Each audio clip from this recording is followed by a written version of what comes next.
Hello students, we are reading our fourth lesson, Landscape of the Soul. और हमने अब तक एक स्टोरी पढ़ी थी that in that story we have read that the painter Huda Ozi painted a make a painting for the king. और जब वो उसको दिखाता है वो पेंटिंग तो उसमें ही घुस जाता है। एक एंट्रेंस होता है केव में और क्लैप करते ही वो खुलता है, वो उसमें घुस जाता है और फिर वो पेंटिंग और वो पेंटर जो है हमेशा के लिए गायब हो जाते हैं। फिर एक अदर स्टोरी के बारे में राइटर बताता है कि क्या है, एक पेंटर है जो ड्रैगन पे आई को ड्रॉ नहीं करता, क्योंकि वो ऐसा सोचता है कि अगर आई ड्रैगन के आई को ड्रॉ करेगा तो कहीं वो ड्रैगन जो है उसको खा ना जाए। तो ये क्या था, एक रियलिस्टिक पेंटिंग का एक उदाहरण जो है, एग्जाम्पल जो है राइटर देता है। Now we are reading from in fifteen century से लेकर आज हम पढ़ेंगे यहाँ से। Let's start today's text. In 15th century, Antwerp, a master blacksmith called Quentin Matsys fell in love with a painter's daughter. The father would not accept a son-in-law in such a profession, so Quentin sneaked into the painter's studio and painted a fly on his latest panel with such a delicate realism that the master tried to sweat it away before he realized what had happened. Quentin was immediately admitted as an apprentice into his studio. He married his beloved and went on to become one of the most famous painters of his age. These two stories illustrate what each form of art is trying to achieve: a perfect illusionistic likeness in Europe, the essence of inner life and spirit in Asia. तो एक और कहानी writer हमको बताता है कि क्या है, एक क्या था, एक मास्टर ब्लैक स्मिथ था जिसको लोहार कहते हैं, ठीक है। एंटवर्प जिसका नाम था 15 सेंचुरी में, एक एंटवर्प था, मास्टर ब्लैक स्मिथ था, जो लोहे का काम करने वाले होते हैं। उसका नाम उसको जिसका नाम सॉरी एंटवर्प एक जगह का नाम था, वहाँ पे एक मास्टर ब्लैक स्मिथ था जिसका नाम था क्वेंटिन मैट्से। क्वेंटिन मैट्से उसका नाम था और वो प्रेम करता था एक पेंटर की लड़की से, fell in love with a painter's daughter, ठीक है। तो the father would not accept a son in law in such a profession, लेकिन अब जो उस लड़की का पिता था पेंटर, वो एंटवर्प के रहने वाले उस मास्टर ब्लैक स्मिथ को जिसका नाम क्वेंटिन मैट्सीज था, उसको कभी भी एक्सेप्ट नहीं करता क्योंकि वो एक लोहार था। सो क्वेंटिन स्नीक इनटू, स्नीक का मतलब होता है चोरी छुपे, without coming in the site, बिना किसी की नज़र में आए हुए चोरी से पेंटर के स्टूडियो में जाता है जहाँ वो पेंटिंग का काम कर रहा था और उसके लेटेस्ट पेंटिंग पे एक फ्लाई बना देता है। Painted a fly on his latest panel, okay, with such a delicate realism. अब डेलिकेट रियलिज्म क्या होता है? डेलिकेट रियलिज्म का मतलब होता है कि बहुत ही सेंसिटिव ट्रीटमेंट उसने उसको दिया, ठीक है, लाइक अ रियल लाइफ, ठीक है। इतनी रियलिज्म के साथ में उसने बनाया, इतने सेंसिटिव ढंग से उसने उसको बनाया कि जब पेंटर ने उसको देखा, उस लड़की के पिताजी ने जब उसको देखा तो ट्राई टू स्वेट इट, उसको भगा रहा था, वो मार के भगा रहा था, ठीक है। जैसे भगाते हैं फ्लाई को, मक्खी को भगाते हैं, तो वो उसको वैसे ही भगा रहा था। Before he realize what had happened, जब तक उसको ये पता लगा कि ये कोई मक्खी नहीं है वास्तव में, बल्कि ये पेंटेड की गई है, तब तक वो उसको भगाता रहा, ठीक है। तो अब जो है वो बहुत प्रभावित हुआ, he was impress with the Quentin Matsys, impress हो गया and he admitted as an apprentice, और उसको एक अप्रेंटिस रख लिया अपने साथ में। अप्रेंटिस क्या होता है? अप्रेंटिस का मतलब प्यूपिल भी होता है सीखने वाला, a person learning learning skills, ठीक है, जो स्किल सीख रहा होता है उसको अप्रेंटिस कहते हैं। उसको अपने स्टूडियो में रख लिया and then he married his beloved and went on to become one of the most famous painter of his age. फिर उसने शादी कर ली अपनी beloved से और उस सदी का, उस एज का, उस एरा का बहुत ही फेमस जो है पेंटर बना। कौन? वो मास्टर ब्लैक स्मिथ क्वेंटिन मैटसीज। तो दिस इज द स्टोरी। और एक और अब क्या पता चला हमें इन चीज़ों, इन दो स्टोरीज से, these two stories illustrate, illustrate का मतलब होता है एग्जाम्पल, एग्जाम्पल करते हैं या प्रकाश डालते हैं, शो करते हैं। क्या शो करते हैं ये दो स्टोरियाँ? Each form of art is trying to achieve, कि जो फॉर्म ऑफ आर्ट्स हैं यूरोप में और एशिया में, वो क्या अचीव करने की कोशिश कर रहे हैं, क्या अचीव करने की कोशिश कर रहे हैं? A perfect illusionistic likeness in Europe. Europe की जो कहानी अभी हमने पढ़ी, इसमें क्या अचीव करने की कोशिश कर रहा है artist? A perfect illusionistic likeness, यानी ऐसी लाइकनेस कि वास्तविकता का और मैन मेड का क्या हो जाए, भ्रम, एक भ्रम की अवस्था आ जाए, यानी पता ना चले कि वास्तविक है या बनाई गई है। तो illusionistic likeness, similarity, so great similarity that an illusion of reality and illusion of reality is created, यानी इतनी सिमिलैरिटी के साथ में किसी चीज़ को ड्रॉ करना कि इल्यूजन हो जाए रियलिटी का। ठीक है, तो ये तो यूरोप का व्यू हुआ। यूरोपियन जो पेंटर्स हैं, they want to achieve illusionistic likeness, and in Asia the essence of inner sense. और एशिया में क्या प्राप्त करना चाहता है? इनर सेंस जो होती है, यानी एशियन पेंटर को क्या चाहिए? एक क्या चाहिए, जो अंदर से कोई भावना आए, अंदर समझने वाला व्यक्ति चाहिए उसकी पेंटिंग को। ठीक है, यानी एशिया की कला जो है वो क्या है, आंतरिक जीवन या आत्मा के बारे में है। उसमें इल्यूजनिस्टिक लाइकनेस का बिल्कुल उल्टा है। Okay, so next paragraph. In the Chinese story, the emperor commissions a painting and appreciates its outer appearance. अब चाइनीज स्टोरी में क्या हुआ था जिसमें वुडाओ जी ने बनाया था, वो जो इम्पीरियर ने उसको कमीशन किया था, तो उस पेंटिंग में जो इम्पीरियर है, he only appreciate the outer look of that painting, उसकी केवल बाहरी अपीयरेंस को, जैसी वो दिखाई देती है, उसकी प्रशंसा करता है। But the artist reveals to him the true meaning of his work, लेकिन जो आर्टिस्ट जो गायब हो गया उडाउजी, वो उसको उस पेंटिंग का रियल मीनिंग समझाता है।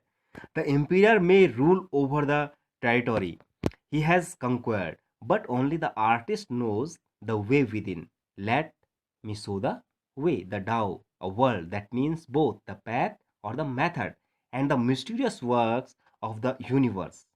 The painting is gone, but the artist has reached his goal beyond any material appearance.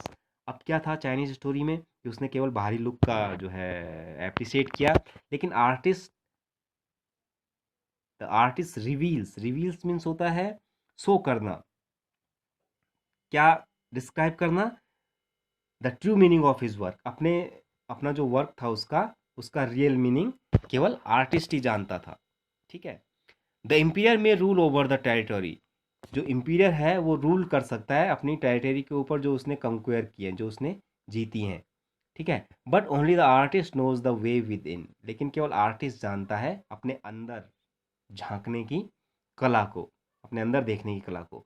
और इसीलिए वो कहता है let me show the way, इसीलिए वो कहता है कि मैं आपको रास्ता दिखाता हूँ। यहाँ पे डाहो का मीन्स है द टू मीनिंग्स। ठीक है, दो अर्थ एक शब्द के। अब a word that means both, एक शब्द है डाओ जिसका मीनिंग है दोनों चीजें, path and the method. Path means रास्ता, मेथड मीन्स उस पे चलने की विधि, उसका जो मेथड है, तरीका है वो। And the mysterious works of the universe, और आर्टिस्ट ये भी जानता है कि ब्रह्मांड की जो यूनिवर्स है उसकी मिस्टीरियस जो काम करता है, ब्रह्मांड किस तरीके से काम करता है, वो सारी क्रियाएं भी वो आर्टिस्ट जानता है। But the artist has reach his goal, the painting has gone, painting तो चली गई और आर्टिस्ट भी चला गया, लेकिन आर्टिस्ट अपने गोल तक पहुंच गया था। गोल क्या था? बियॉन्ड एनी मटेरियल अपीयरेंस, वो उस गोल तक पहुंच गया था जिसको जाना चाहता था, जिसको अचीव करना चाहता था। बियॉन्ड एनी मटेरियल अपीयरेंस, बिना किसी जो देखी जा सके ऐसी अपीयरेंस के, यानी ना तो ब्रश बचा, ना पेंटिंग बची, ना ही आर्टिस्ट बचा, लेकिन वो हमेशा के लिए क्या हो गया, सबकी सबकी मेमोरीज में बैठ गया। तो वो अपने गोल तक पहुंच गया था। Okay, third paragraph, a classical Chinese landscape is not mean to reproduce an actual view. ठीक है, अब चाइनीज जो क्लासिकल लैंडस्केप है वो रियल मीनिंग शो नहीं करते, एक्चुअल व्यू शो नहीं करते, यानी जैसा देखा वैसा नहीं बनाते हैं वो। Okay, as would a western figurative painting, जैसा कि वेस्टर्न फिगरेटिव पेंटिंग में होता है। फिगरेटिव पेंटिंग का मतलब होता है जो ये डार्क वो लेटर्स में है, फिगरेटिव पेंटिंग का मीन्स होता है कि क्या, जो वास्तविकता के बहुत नज़दीक हो। Okay, painting representing forms that are recognisably derived from real life, यानी एकदम रियल पेंटिंग वो बनाते हैं।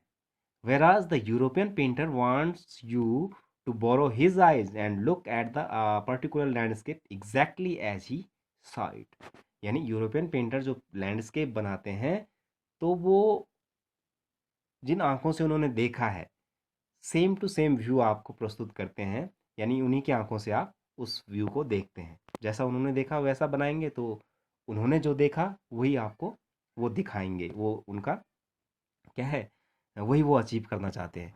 फ्रॉम अ स्पेसिफिक एंगल, किसी एक स्पेसिफिक एंगल से, यानी जिस एंगल से उन्होंने पेंटिंग बनाई है आप भी उसी एंगल से उसको देख सकते हैं और किसी एंगल से नहीं देख सकते, क्योंकि उसने पेंटिंग बनाई है और वो फिगरेटिव पेंटिंग है, बहुत ही रियल पेंटिंग है, तो वो केवल उसी डायरेक्शन में उसी एंगल से आपको दिखाई देगी।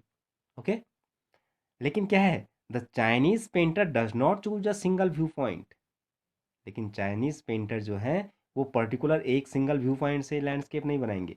His landscape is not a real one, उनके लैंडस्केप रियल वन नहीं होते। And you can enter it from any point, आप किसी भी पॉइंट ऑफ व्यू से उसको देख सकते हैं। देन ट्रैवल इन इट, उसके अंदर ट्रैवल कर सकते हैं। The artist creates a path for your eyes to travel up and down then back again in a leisurely movement. Leisurely movement क्या हुआ, freely, you are free to see their paintings, आप उनकी paintings देखने के लिए free हैं किसी भी एंगल से, किसी भी पॉइंट ऑफ व्यू से। His landscape is not a real one and you can enter it from any point then travel in it. The artist creates a path for your eyes to travel up and down then back again in a leisurely movement. This is even more true in the case of the horizontal scroll, यानी horizontally जब आप उसको scroll करेंगे, scroll आप जानते हैं जैसे mobile में हम करते हैं स्क्रॉल, नीचे की तरफ जाते हैं ऊपर की तरफ जाते हैं, वैसे ही आप हॉरिजेंटली मतलब जैसे हॉरिजेंटल होता है जिसको कहते हैं हॉरिजेंटल, और एक वर्टिकल इसका अपोजिट होता है, तो हॉरिजेंटली आप उसको उसमें ट्रैवल कर सकते हैं, स्क्रॉल कर सकते हैं उसकी पेंटिंग को, in which the action of slowly opening one section of the painting then rolling it up to move on the other, जैसे रोल करते करते आप ऊपर पहुंच सकते हैं उसको, adds a dimension of time which is unknown in any other form of painting. और जैसे जैसे आप इसको स्क्रॉल करते हैं तो जो टाइम डायमेंशन है वो भी आपको पता चलता है, यानी टाइम भी वेराई करता है, टाइम भी चेंज होता रहता है। ओके, फिर जैसा कि किसी अन्य पेंटिंग में नहीं होता है, किसी और जो फॉर्म है पेंटिंग की उसमें नहीं होता।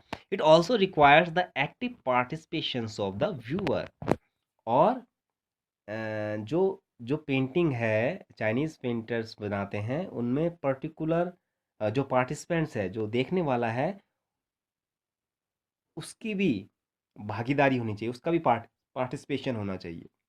यूरोपियन व्यू में क्या था कि जैसा पेंटर ने देखा वैसा आपको वो दिखाता था, लेकिन चाइनीज़ में आपको भी पार्टिसिपेंट होना पड़ेगा देखते हुए। ठीक है, who decide at what pace he will travel through the painting, क्योंकि आप जो देखने वाले हैं यू विल डिसाइड कि on what pace you will travel on that particular painting. A participations which is physical as well as mental, physical participation भी होगा और मेंटल पार्टिसिपेशन भी होगा, क्योंकि टाइम भी क्या होगा, चेंज होता रहेगा जैसे जैसे आप उनकी पेंटिंग को स्क्रॉल करेंगे। The Chinese painter does not want you to borrow his eyes, जैसा हमने ऊपर पढ़ा, यूरोपियन पेंटिंग की तरह वो आपकी आंखों को बोरो नहीं करता, यानी अपनी आंखों से आपकी आंखों को नहीं दिखाता है।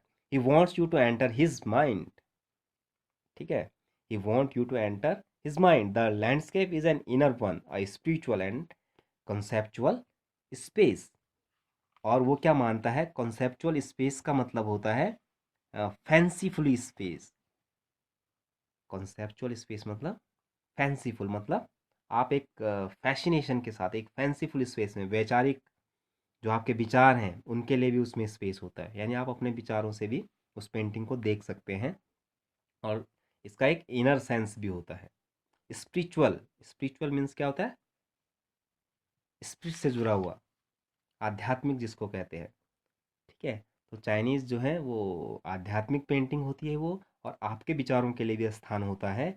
और वो कभी भी जो है एक फिगरेटिव पेंटिंग जिसमें रियलिस्टिक पेंटिंग की जाती है वैसा काम नहीं करते। तो this is the difference between the European view of art and the Chinese view of art. What is the difference? Difference, main difference is there only, the main difference is कि जो यूरोपियन व्यू ऑफ आर्ट है, they want to make a real painting, actual painting, figurative painting.